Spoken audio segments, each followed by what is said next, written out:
Hallelujah ଯୀଶୁ hallelujah hallelujah ରାଜା hallelujah. ହେଲେ ଆପଣଙ୍କୁ ବୋଧେ ଶୈତାନ ଭିତରେ ଥିବ ଏ ଗୀତ ଗାନା, ଏ ଗୀତ ଗାଇଲେ ମୋର ଆଉ ଲୋକ ହେବେ ନାଇଁ ନା ତେନ୍ତୁଳି ଗଛରେ ଆମ ଗଛ ରହିବା ପାଇଁ। ଏ ଯେ ହାଲେଲୁୟା ଗୀତ ଗାଇଲା ସ୍ୱର୍ଗକୁ ଚାଲିଯିବ। ହାଲେଲୁୟା ହାଲେଲୁୟା ହାଲେଲୁୟା ବି ସମସ୍ତେ କହନ୍ତି ନାହିଁ, ଗାଆନ୍ତି ବି ନାହିଁ।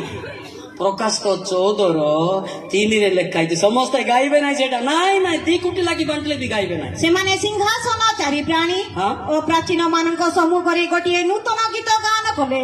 ପୁଣି ପୃଥିବୀରେ କ୍ରୀତ ସେହି 1,44,000 ଲୋକଙ୍କ ବିନା ଆଉ କେହି ସେ ଗୀତ ଶିଖିଲେ ନାହିଁ। କୋଉ ଗୀତ? ହାଲେଲୁୟା ଯୀଶୁ ହାଲେଲୁୟା ହାଲେଲୁୟା ରାଜା ହାଲେଲୁୟା ହାଲେଲୁୟା ଯୀଶୁ ହାଲେଲୁୟା ହାଲେଲୁୟା ରାଜା ହାଲେଲୁୟା। ସ୍ୱର୍ଗ ଦୁଆର ସ୍ୱର୍ଗ ରାସ୍ତା ସ୍ୱର୍ଗ ଦୁଆର ସ୍ୱର୍ଗ ରାସ୍ତା ତୁମେ ହି ଯୀଶୁ ତୁମେ ହି ଯୀଶୁ ତୁମେ ହି ଯୀଶୁ ତୁମେ ହି ଯୀଶୁ। ହାଲେଲୁୟା। ତା ବିନା ହବନି। ଆମେ ମାନେ ଡିସ୍କସନ କରୁଥିଲୁ ସେତେବେଳେ ନାଇଁ ପିଲେ। ସବୁର ରିମୋଟ ଅଛି। ଏସି ପାଇଁ ରିମୋଟ ଅଛି, ଗାଡି ପାଇଁ ରିମୋଟ ଅଛି, ଏରୋପ୍ଲେନ ପାଇଁ ରିମୋଟ ଅଛି, ହେଲିକପ୍ଟର ରିମୋଟ ଅଛି, କିନ୍ତୁ ସ୍ୱର୍ଗ ପାଇଁ ରିମୋଟ ପାଇଁ ଜଣଙ୍କ ପାଖରେ ଆକା ଅଛି। ପ୍ରକାଶ 1:18। ଆଉ କାହା ପାଖରେ ରିମୋଟ ନା। ଭୟ କର ନାହିଁ, ଆମ୍ଭେ ପ୍ରଥମ ଶେଷ ପୁଣି ସ୍ୱୟଂ ଜୀବି। ଆମ୍ଭେ ମୃତ ହେଲୁ ଆଉ ଦେଖ ଆମ୍ଭେ ଯୁଗେ ଯୁଗେ ଜୀବିତ ଅଟୁ। ପୁଣି ଆମ୍ଭର ହସ୍ତରେ ମୃତ୍ୟୁ ଓ ପାତାଳର କଞ୍ଚି ଅଛି। ହେଲା କୋଉଠି କୋଉଠି ମୃତ୍ୟୁ ଓ ପାତାଳର ରିମୋଟ ତା ପାଖରେ ଅଛି। ଯୀଶୁ ବିନା ହବ ନାହିଁ। ସେ ଯେତେ ପାଠ ପଢିପାରେ, ହେଲିକପ୍ଟରରେ ଉଡ଼ିପାରେ କିମ୍ବା ଏସି ଗାଡିରେ ଉଡ଼ିପାରେ, କିନ୍ତୁ ରିମୋଟ କାହା ପାଖରେ ଅଛି? ଯୀଶୁ ଖ୍ରୀଷ୍ଟଙ୍କ ପାଖରେ। ଆଚ୍ଛା କୋଉ ଯୀଶୁଙ୍କ ପାଖରେ ମୁଁ ଟିକେ କହୁଛି ଆଜ୍ଞା। 3ଟା ଯୀଶୁ ଅଛନ୍ତି। କୋଉ ଯୀଶୁ ନରକ ଦେବ, କୋଉ ଯୀଶୁ ସ୍ୱର୍ଗ ଦେବ, ଟିକେ ଦେଖିବା। ଦେଖିବା ନା ନାହିଁ? ଦେଖିବା ନା ନାହିଁ? ସେଥିପାଇଁ ଖ୍ରୀଷ୍ଟାନ ମାଡ଼ଗୋଳ ଲାଗୁନାହାନ୍ତି। କୋଉ ଯୀଶୁର ଥିବେ ପିଟାପଟି ହଉଛନ୍ତି ମୁଁ ଜାଣିନି ସେଟା। ଟିକେ କାଢିବା ନା ନାହିଁ? କାଢିବା ନା ନାହିଁ? କାଢିବା ନା ନାହିଁ? ମାଥ୍ୟୁ 1:21 ଏ ଯୀଶୁରେ ଥିବା ଲୋକ ଯିବେ ସ୍ୱର୍ଗ।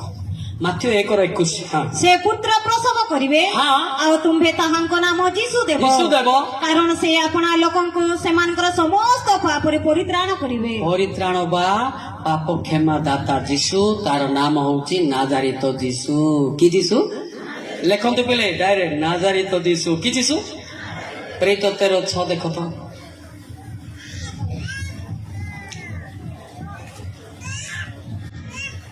ଅଛି ନା ନାହିଁ? ପୁଣି ସେମାନେ ସମସ୍ତ ଦ୍ୱୀପ ପରିଭ୍ରମଣ କରି ପାପକୁ ଆସି ଜଣେ ମାୟାବୀ ଭଣ୍ଡ ଭାବା ଯୋଗୁଁ ଦେଖିଲେ ସେ ଜଣେ ଯିହୁଦୀ ସେ ଜଣେ ଖ୍ରୀଷ୍ଟିଆନ। ଆଉ ତାର ନାମ ବର୍ଜିସୁ। କି ଯୀଶୁ? କି ଯୀଶୁ? ବର୍ଜିସୁ। ଦେଖ, ଅଭିଷିକ୍ତ ନାଁ ହଉଛି ଲୁସିଫର, ଅଭିଶାପର ନାଁ ହଉଛି ଶୈତାନ। ବାଇବେଲିକାଲ ନାମ କି ଯୀଶୁ ଦିଆହେଲା? ଆକୁ କି ଯୀଶୁ ଦିଆହେଲା? ବର୍ଜିସୁ। ବର୍ଜିସୁ ବୋଲି କାହିଁକି ହେଲା ନା ୟାକୁ ସବୁ ରିମୋଟ ଚାବି ଦେଇଦେଲେ ପରମେଶ୍ୱର।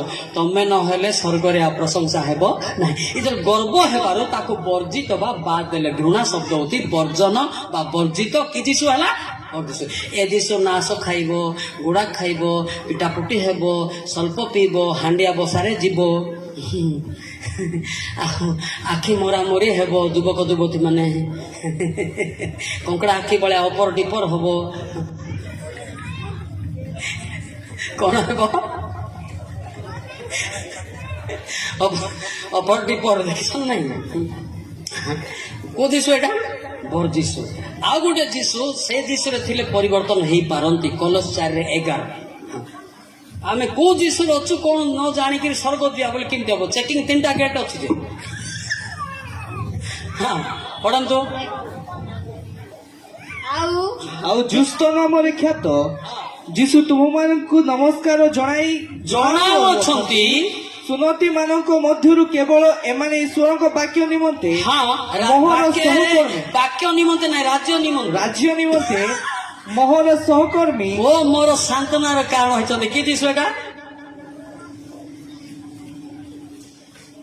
ଜୁତ ନାମରେ ଖ୍ୟାତ ଜୁସ୍ତ ଜୁସ୍ତ ଜୁସ୍ତ ଜୁସ୍ତ ନାମରେ ଦେଖନ୍ତୁ ତିନିଟା କ୍ରସ ଅଛି ଧ୍ୟାନ ଦିଅନ୍ତୁ ଏବେ କ୍ୟାଲେଣ୍ଡର ମଧ୍ୟ କୋଉଠି ତିନିଟା କ୍ରସ ଅଛି ମଝିରେ ହଉଛି ନାଦାରିତ ଦିଶୁ ଏ ଦିଟା ହଉଛି ଚୋର ମାନଙ୍କୁ ଉଳେଇଲେ ବୁଝିପାରିଲେ କି ନାଇଁ ହଁ ଜଣଙ୍କ ନାଁ ଦିଆଗଲା ବର୍ଜିସୁ ଜଣଙ୍କ ନାଁ ଦିଆଗଲା କଣ ଦୁଷ୍ଟ ଯୀଶୁ ତାଙ୍କେ ତାଙ୍କେ କହିଲେ ନା ଏମିତି ତୁମକୁ ଯୀଶୁ ତମକୁ ତ ଦଣ୍ଡ ମିଳିଲା ଏମାନଙ୍କୁ ତମକୁ ନିଜ ରକ୍ଷା କରୁନ କିଏ ଯୁକ୍ତି କରୁଥିଲା ବର୍ଜିସୁ ଦୁଷ୍ଟ ଯୀଶୁ ବାଲା କହିଲେ ଯେ କାହିଁକି ତାକୁ ଯୁକ୍ତି କରୁଛୁ ତମକୁ ଯୋଉ ଦଣ୍ଡ ମିଳିଲା ଆମକୁ ମଧ୍ୟ ସେଟା ମିଳୁଛି ଦୁଷ୍ଟ ଯୀଶୁ ବାଲା ଅନୁରୋଧ କରୁଛି ପ୍ରଭୁ ତମେ ସ୍ୱର୍ଗରେ ମତେ ମନେ ପକେଇବ ସେ କହିଲେ ତୁମେ ମୋ ଠାରେ ପାରାଦେଶରେ ସାକ୍ଷାତ ହବ କୋଉ ଯୀଶୁ ବାଲା ଦୁଷ୍ଟ ଯୀଶୁ ବାଲା ହଁ ଏ କେତେଟା ଯୀଶୁ ଆପଣ ବି ଶିଖନ୍ତୁ ତାପରେ କହିବେ ହେଲା ଆପଣ ଖ୍ରୀଷ୍ଟିଆନ ତ ଖ୍ରୀଷ୍ଟିଆନ ହେଇଛି କୋଉ ଯୀଶୁରେ ଖ୍ରୀଷ୍ଟିଆନ ହେଇଛନ୍ତି କୋଉ ଯୀଶୁ ସ୍ୱର୍ଗ ଯିବ କୋଉ ଯୀଶୁ ଆମ୍ବ ଗଛ ରହିବ ହେଲେ କୋଉ ଯୀଶୁ ବାଲା ସ୍ୱର୍ଗ ଯିବେ କୋଉ ଯୀଶୁ ବାଲା ନାଜାରିତ ଯୀଶୁ ହାଲେଲୁୟା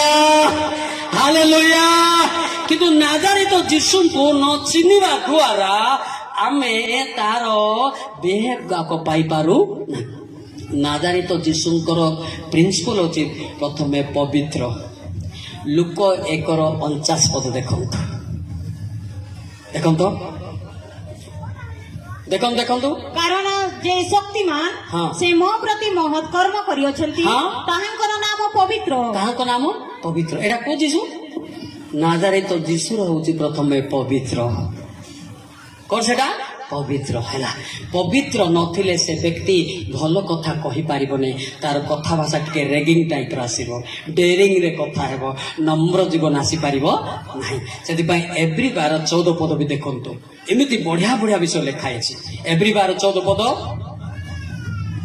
ସମସ୍ତଙ୍କ ସହିତ ଶାନ୍ତିରେ ରହିବାକୁ ଚେଷ୍ଟା କର ପୁଣି ଯେଉଁ ପବିତ୍ରତା ବିନୁ କେହି ପ୍ରଭୁଙ୍କ ଦର୍ଶନ ପାଇବ ନାହିଁ ସେଥିରୁ ଅନୁସରଣ କର ପବିତ୍ରତା ବିନା ଈଶ୍ୱରଙ୍କୁ ସେ ଦେଖିପାରିବ ନାହିଁ ପବିତ୍ରତା ବିନା ସେ ଉତ୍ତମ ଭାଷା କହିପାରିବ ନାହିଁ ପବିତ୍ରତା ବିନା ସେ ବାପା ମାକୁ ପ୍ରେମ କରିପାରିବ ନାହିଁ ପବିତ୍ର ଆତ୍ମା ହିଁ ପ୍ରେମ କରନ୍ତି ସେ କାହାକୁ ମଧ୍ୟ ତୁଚ୍ଛ କରନ୍ତି ନା ଆଇବ 36:5 ଲେଖା ହେଇଛି ଆଇବ 36:5 ଦେଖନ୍ତୁ ପିଲେ ବାଇବେଲ ଦେଖନ୍ତୁ କଥା ଆଶା କରନ୍ତୁ ନାହିଁ ବାଇବେଲ ଦେଖନ୍ତୁ ଶିଖନ୍ତୁ ଆଇବ 36:5 ହଁ ଦେଖ ପରମେଶ୍ୱର ପରାକ୍ରମୀ ହଁ। ଓ କାହାକୁ ତୁଚ୍ଛ କରନ୍ତି ନାହିଁ ତୁଚ୍ଛ କରନ୍ତି ନାହିଁ ସେ ବୁଦ୍ଧି ବଳରେ ପରାକ୍ରମୀ ଅଟନ୍ତି ହାଲେଲୁୟା ସେ ଉଚ୍ଚା କି ନିଚା କି କହନ୍ତି ନାହିଁ ସମସ୍ତଙ୍କୁ ପ୍ରେମ କରନ୍ତି ପ୍ରେମ ହଉଛି ଶ୍ରେଷ୍ଠ ହେଲା ଖ୍ରୀଷ୍ଟିଆନ ରିଲିଜନ ର ଡେଫିନେସନ ହଉଛି ଲଭ୍ ହୋଲି ଲଭ୍